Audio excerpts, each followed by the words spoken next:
Hello மக்களே, July 27 mega Sandesam serial promo review தான் பார்க்க போறோம். உங்களுக்கு என்னோட ரிவ்யூ பிடிச்சிருந்தா சீரியல் கட்டி இருப்போம், மறக்காம சப்ஸ்கிரைப் பண்ணிக்கோங்க.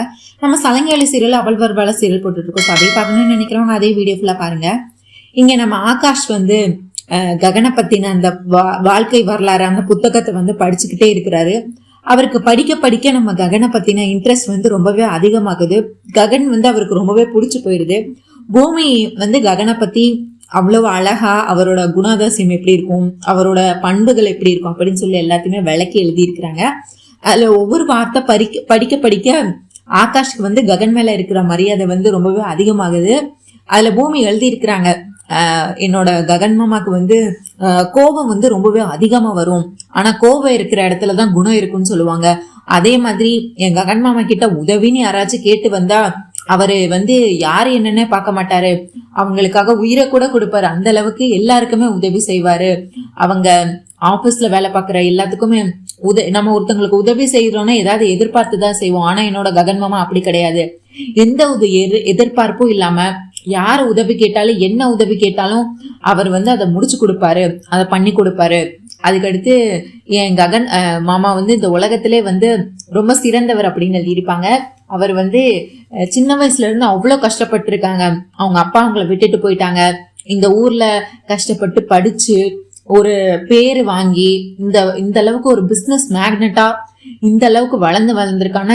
இதுல ஒரு காசு கூட அவர் அவங்க அப்பா காசோ இல்ல ஆச்சி காசோ தாத்தா காசோ யாரு காசும் கிடையாது. இது எல்லாமே அவரோட சொந்த உழைப்புனால வந்தது. இப்போ அவரே ஒரு இத்தனை பேத்துக்கு வேலை போட்டு கொடுத்து அவருக்கு உலகமே யாருன்னு பார்த்தா அவங்க அம்மாவும் அவங்கள தங்கச்சின்னா அவங்க 2 பேத்துக்காக தான் என்னோட ககன் மாமா உயிர் வாழ்றதே.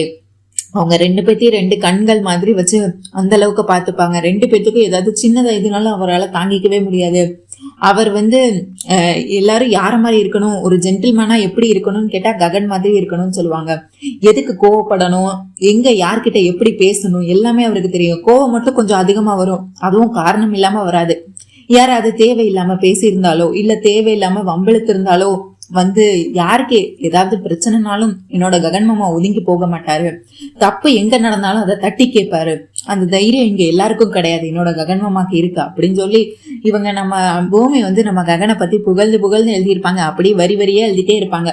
அதுக்கு அடுத்து என்னோட ககன் மாமாவோட ஒரு நாள் எப்படி விடியும்னா காலையில எந்திப்பாரு. அவர் ரொம்ப ரொம்ப சிம்பிள், ரொம்ப ஆடம்பரம்லாம் கிடையாது.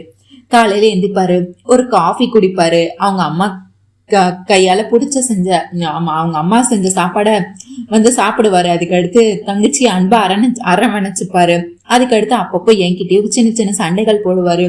அதுக்கடுத்து வேலையில இறங்கி இன்னைக்கு இந்த வேலையை முடிக்கணும் அப்படின்னா அந்த ஒரு வேலையை எடுத்தாங்கன்னா அதை இத்தனை நாளுக்குள்ள முடிக்கணும், இந்த தேதிக்குள்ள முடிக்கணும்னு ஒரு குறிக்கோள் வச்சு அதுக்குள்ள எல்லாத்தையுமே பர்ஃபெக்டா ஒரு ஆள் எப்படி இருக்கணுங்கிறத நீங்க என்னோட ககன் மாமா கிட்டதான் கத்துக்கணும். வேலை எல்லாத்துலயுமே பெர்ஃபெக்டா இருப்பாங்க, யாருக்கும் எந்த துரோகமும் செய்ய மாட்டாங்க, எல்லாரும் நல்லதுக்காகவும் யோசிப்பாங்க.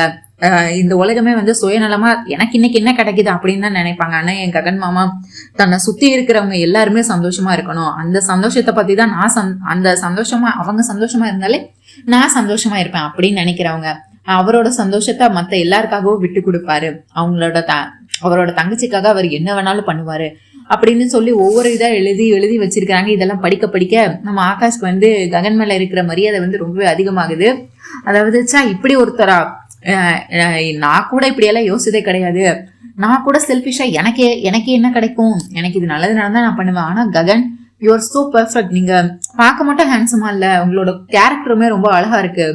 உங்களை பத்தி பூமி இந்த அளவுக்கு எழுதியிருக்கானா அப்ப நீங்க பூமியை எந்த அளவுக்கு நீங்க பாத்துக்கிட்டு இருந்தீங்கன்னா பூமி உங்களை இந்த அளவுக்கு புரிஞ்சு வச்சிருப்பா அப்படின்னு சொல்றாங்க. அதுக்கடுத்து அவர் கடைசியா உயிரை விட்டது கூட அவருக்காக உயிரை விடல, என் உயிரை காப்பாத்த போய் தான் அவர் உயிரை அன்னைக்கு விட்டது.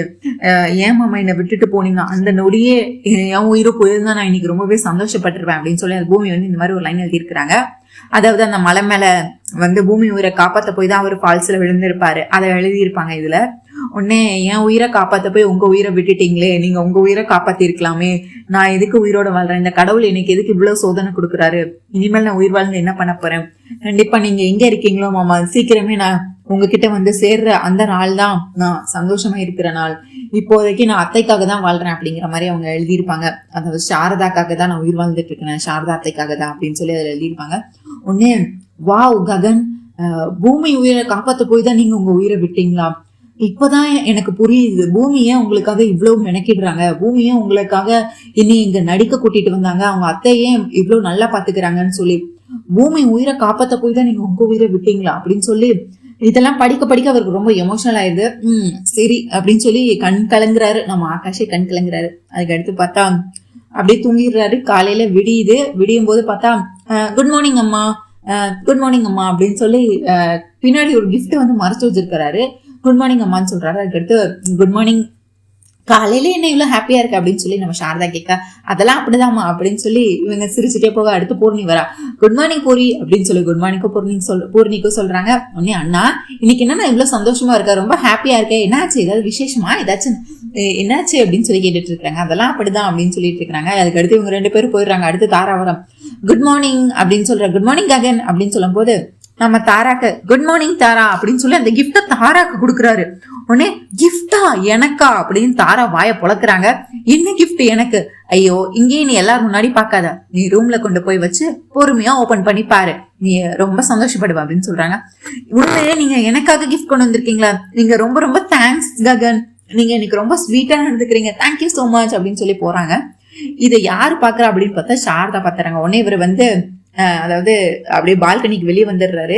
அதாவது இதை யார் பாத்துறாங்க, சாரதா பாத்துறாங்க. அவங்க பார்த்ததோட மட்டும் இல்லாம அழுகிற மாதிரி வந்துடுறாங்க. உடனே பூர்ணி வந்து அம்மா என்னாச்சு, எதுக்கு இப்ப சோகமா இருக்கிறீங்க, இப்ப என்ன நடந்துச்சு, எதுக்குமா இப்ப இப்படி இருக்கிறீங்க அப்படின்னு கேட்கும்போது, உன் அண்ணன் சரியே இல்லடி, உன் அண்ணன் அந்த ஆக்சிடென்ட்க்கு அப்புறம் ஃபுல்லாவே மாறிட்டான்னு நினைக்கிறேன், என்னம்மா ஆச்சு, எதுக்குமா இப்ப தேவையில்லாம இப்படி எல்லாம் பேசிட்டு இருக்கிறீங்க, இப்ப என்ன ஆச்சு, என்ன நடந்துச்சுன்னு இப்படி எல்லாம் சொல்லிட்டு இருக்கிறீங்க, அண்ணன் எப்போதும் போலதான் இருக்கான், எனக்கெல்லாம் அப்படி எதுவும் தோணல, உனக்கு எதுவும் தோணல, ஆனா பெத்த அம்மா எனக்கு தெரியாதா என் பையன் எப்படி இருப்பான், எப்படி பேசுவான், எப்படி பழகுவான்னு, அவன் ககன் இப்போ ககனாவே இல்ல, அவன் இந்த ஆக்சிடென்ட்டுக்கு அப்போ ரொம்பவே மாறிட்டான் அப்படின்னு சொல்றாங்க. இது எல்லாமே ஜன்னலுக்கு வெளியே இருந்து யாரு கேக்குறான்னு பார்த்தா நம்ம ஆகாஷ் கேக்குறாரு. அவங்க என்னென்ன பேசிட்டு இருக்காங்க அப்படின்னு சொல்லிட்டு, என்னம்மா என்ன ஆச்சு, அப்படி என்ன நடந்துச்சு, இப்ப நீங்க அண்ணா மேல எவ்வளவு பழி போடுற அளவுக்கு என்ன நடந்துச்சு அப்படின்னு கேட்கும்போது, இல்ல அவன் இப்போ பூமி முன்னாடி எப்படி இருந்தான், பூமி தான் உலகம், பூமியை தவிர வேற எந்த பொண்ணையும் ஏறெடுத்து பார்க்க மாட்டேன், பூமி மட்டும்தான் என்னோட உலகம், பூமி மட்டும்தான் என்னோட மனைவி, வேற யாருக்கும் இந்த வாழ்க்கையில இடம் இல்ல, அப்படி வாழ்ந்தவன் ராமன் மாதிரி வாழ்ந்துட்டு இருந்தான். ஆனா இப்போ அவன் பூமியை மறந்துட்டு இந்த தாராக்கு வந்து அவன் ஏதோ கிஃப்ட் கொடுத்தான், என்ன கிஃப்ட்னு எனக்கு தெரியல, இப்ப தாராக்கு கிஃப்ட் கொடுக்குற நிலைமைக்கு வந்துட்டானா, தாரா இவ்வளவு அதை சந்தோஷமா எடுத்துட்டு போறான், அப்ப இவன் தாராவை கல்யாணம் பண்ணிக்க போறானா, பூமியை வாழ்க்கையை விட்டு அனுப்ப போறானா, பூமிக்கு துரோகம் பண்ண போறானா அப்படின்னு சொல்லி கேட்டுட்டு இருக்காங்க. உடனே ஐயோ அம்மா நீங்க ரொம்ப தேவையில்லாம வந்து எதையோ நினைச்சிட்டு இருக்கிறீங்க, அந்த மாதிரிலாம் அண்ணன் ஏதோ பண்ணியிருக்காது, அண்ணன் எதுக்கு அந்த மாதிரி பண்ண போறாங்க, அண்ணன் கண்டிப்பா பூமி அண்ணியை தவிர வேற யாரையும் பார்க்க மாட்டாங்கன்னு உங்களுக்கு தெரியாதா, அந்த தாராவை சும்மா வீட்டை விட்டு அனுப்புறதுக்கு தான் இந்த மாதிரி ஏதாவது பண்ணியிருப்பாங்கம்மா, நீங்க தேவையில்லாம எதாவது நினைச்சு கவலைப்பட்டுட்டு இருக்கீங்கம்மா அப்படின்னு சொல்லி இவங்களும் இது சொல்றாங்க. இல்ல இல்ல அவன் ரொம்பவே மாறிட்டான் அப்படின்னு சொல்லி இவங்க திரும்பியும் பேசிட்டு இருக்காங்க. உடனே இது கதவுக்கு பின்னாடி இருந்த கேக்குற நம்ம ஆகாஷுக்கு, ஐயோ கண்டுபிடிச்சிட்டாங்களா, இவங்களுக்கு மட்டும் டவுட்டே வரக்கூடாதே, நான் ஆகாஷ் இல்ல, இது நான் ஆகாஷ் இவங்களுக்கு டவுட் வரக்கூடாது, ககன் இல்லைன்னு தெரிஞ்சு அடுத்து ஆகாஷ்னு கண்டுபிடிச்சிருவாங்களே, நோ நான் இப்ப என்ன பண்றது, ஐயோ தெரியலையே என்ன பண்றது, ஐயோ என்ன பண்ணுவேன், உங்களுக்கு இந்த டவுட் போகணுமே அப்படின்னு சொல்லிட்டு போன் எடுக்கிறாரு. சரி நான் பூமிக்கு கால் பண்றேன் அப்படின்னு சொல்லிட்டு பூமிக்கு கால் பண்றாங்க. உடனே பூமி அங்க துணியெல்லாம் மடிச்சு வச்சுட்டு இருக்கிறாங்க. கால் எடுத்து பார்க்கும்போது, சொல்லுங்க ஆகாஷ் அப்படிங்கும் போது, ஹே பூமி நான் உன்னை எவ்வளவு மிஸ் பண்றேன் தெரியுமா, நீ அங்க நான் இங்க, எனக்கு உன்னை இப்பவே பார்க்கணும் போல இருக்கு, நீ ஏன் என் வாழ்க்கையில திரும்ப வரவே மாட்ற, உனக்கு என்னதான் பிரச்சனை, உனக்கு என்னை விட்டு பிரிஞ்சு வாழ்றதுதான் உனக்கு சந்தோஷமா இருக்கா பூமி, ஆனா நீ இங்க இல்லாம நான் ஒரு நாளும் நரகத்தை அனுபவிச்சுக்கிட்டு இருக்கேன் அப்படின்னு சொல்லி வண்டியா பேசிட்டு இருக்கிறாரு.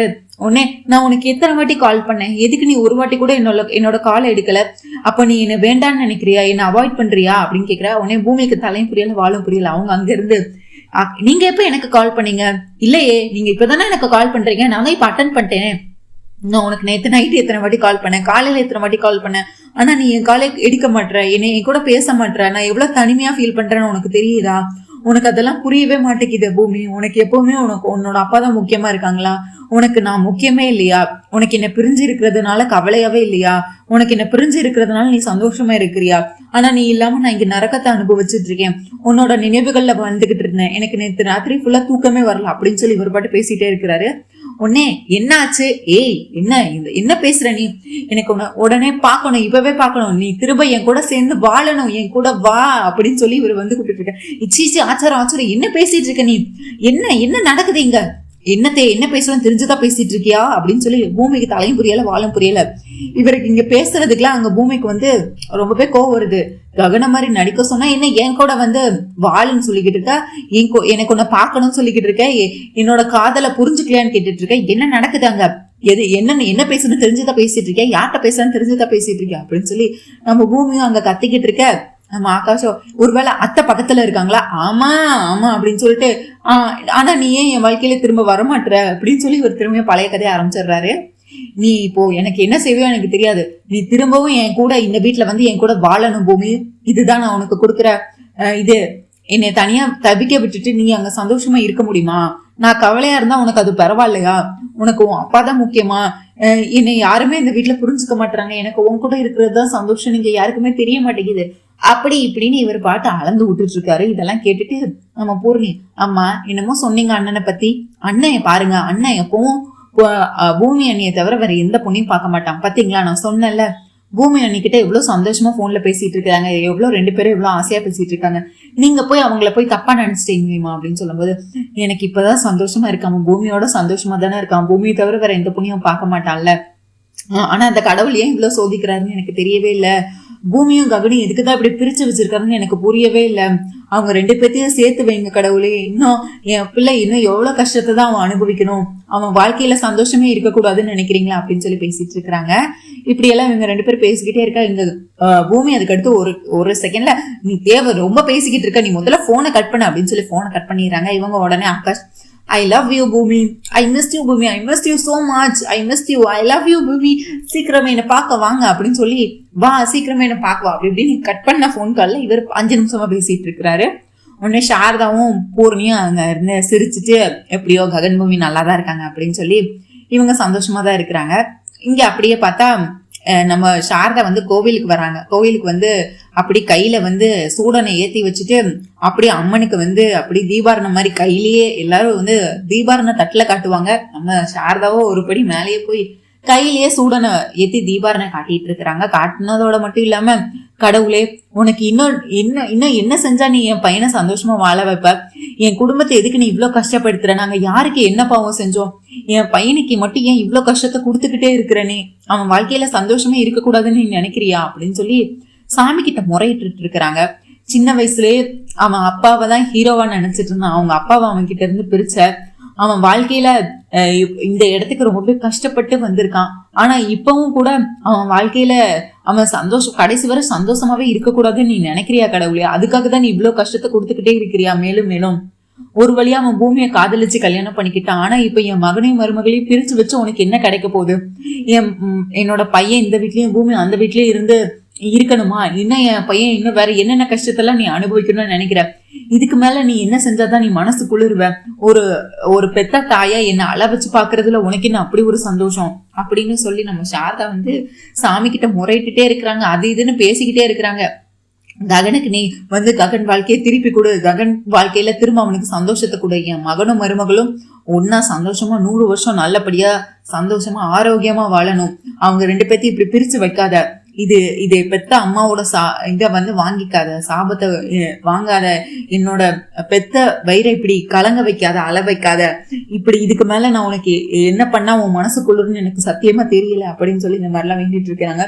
சீக்கிரமே நான் இப்போ உனக்கு ஆணையிடுறேன், சீக்கிரமே என் பையனும் என் மருமகளும் ஒரே வீட்டுல ஒன்னா சந்தோஷமா வாழணும், இது நடக்கணும் அப்படின்னு சொல்லி தீபாரணை காட்டி முடிக்கிறாங்க. அதுக்கடுத்து ஐயரோ அந்த தீபாரண தட்டெல்லாம் கொண்டு வந்து கொடுத்து பூஜை தட்டெல்லாம் கொடுத்து திரும்ப வந்து இது பண்றாங்க. கை பார்த்தா நல்லாவே சுட்டுருச்சு நம்ம சாரதாக்கு. கை சுட்டதோட மட்டும் இல்லாம அந்த இதோடையும் வேதனையோடையும் வந்து ககன் பூமி நல்லா இருக்கணும், அவங்க 2 பேரும் சேர்ந்து வாழணும் அப்படின்னு சொல்லி வேண்டிட்டு அப்படியே வெளியே கண்ணீரோட வெளியே வராங்க. ஒண்ணு நடந்து வந்துட்டே இருக்கும்போது பார்த்தா ஒரு சாமியார் மாதிரி ஒருத்தர் வராரு. வந்தோடனே, அம்மா இரு, நீ பேசுறது எல்லாத்தையும் நான் பார்த்துட்டு தான் இருந்தேன், உனக்கு என்ன கஷ்டம்னு எனக்கு சரியா தெரியல, நீ வந்து ஒரு பெத்த தாயை இந்த அம்மன் முன்னாடி வந்து கண்ணீர் விட்டு அழுதுட்டல்ல, அதனை கண்டிப்பா உன்னோட அழுகை வந்து அந்த அம்மனுக்கு கேட்டிருக்கும், சீக்கிரமே அந்த அம்மன் கண்ணை திறப்பாங்க, நீ என்ன வேண்டினியோ அது கண்டிப்பா உனக்கு கூடிய சீக்கிரமே நடக்கும், நீ எதுக்கும் கவலைப்படாத, உன் மகனும் மருமகளும் சந்தோஷமா ஒன்னா நல்லபடியா வாழ்வாங்க அப்படின்னு சொல்லிட்டு இருக்கிறாங்க. சரி, உன் பையன் மருமக ஜாதகம் உன்கிட்ட இருக்கான்னு கேக்குறாங்க. என்கிட்ட இருக்கு அப்படின்னு சொல்லி ஒரு பேப்பரை எடுத்து கொடுக்குறாங்க. 2 பேர் ஜாதகத்தையும் உடனே 2 பேர் ஜாதகத்தையும் ஊத்து பாக்குறாரு. ஊத்து பார்த்துட்டு இதுதானா ஜாதகம் நல்லா தெரியுமா அப்படின்னு கேக்குறாரு. ஆமா இதுதான், அதுல என்ன டவுட் அப்படின்னு சொல்லி சார்தான் கேக்குறாங்க. உன் பையனுக்கு பெரிய தோஷம் ஒண்ணு இருக்கு, அது அந்த தோஷத்தை கழிக்காமே நீ அவனுக்கு கல்யாணம் பண்ணி வச்சிருக்கேமா அப்படின்னு சொல்றாங்க. இப்பதான் இதை எப்படி சரி பண்றது அப்படின்னு சொல்றாங்க. உடனே இந்த தோஷத்தை முதல்ல கழிக்கணும், அதுக்கு முதல்ல நீ இந்த பூஜையை பண்ணு அப்படின்னு சொல்லி ஒரு பூஜை பேர் எழுதி கொடுத்து இந்த பூஜையை பண்ணு அப்படின்னு சொல்றாங்க. உடனே சரிங்க சாமி கண்டிப்பா நான் இந்த பூஜையை பண்றேன் அப்படின்னு சொல்றாங்க. நீ இந்த பூஜையை முடிச்சுட்டு நீ என்னை வந்து பாரு, அதுக்கு அடுத்து நான் என்ன செய்யணும்னு சொல்றேன்னு சொல்லிட்டு அந்த சாமியார் எந்திரிச்சு போயிடுறாரு. உடனே சூட்டோட சூடா நம்ம சாரதா வந்து கேபிக்கு போன் பண்றாங்க. என்னங்க நான் என்னை பார்க்க உடனே வர முடியுமா அப்படின்னு கேக்குறாங்க.